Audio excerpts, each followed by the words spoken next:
Hey guys, it's Trev here from Dirt Road 4x4. Finally, it's here, the Saber Winch Shackle. I'm really pleased about this product.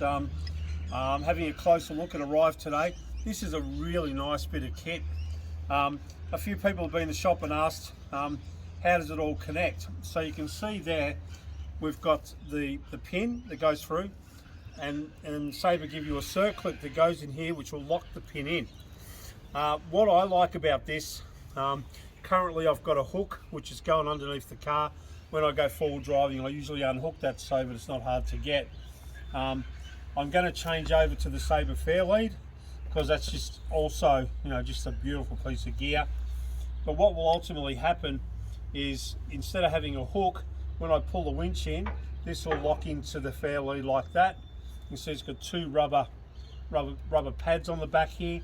So it'll lock into the Fairlead like that, look really tidy, but completely soft shackle friendly. This, I'm really pleased. We've already got a couple of pre-orders we're filling. Pleased I've got them in today. We've got a heap of Saber in today.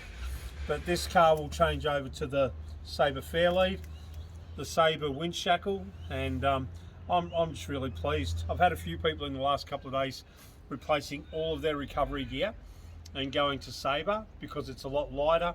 It's a lot safer with all the soft shackle technology that's there. I think the Kevlar coated soft shackles are really, really good. So yeah, exciting. So if you're looking for a lot of good Saber gear, Dirt Road 4x4 in Werribee, come say hello to us.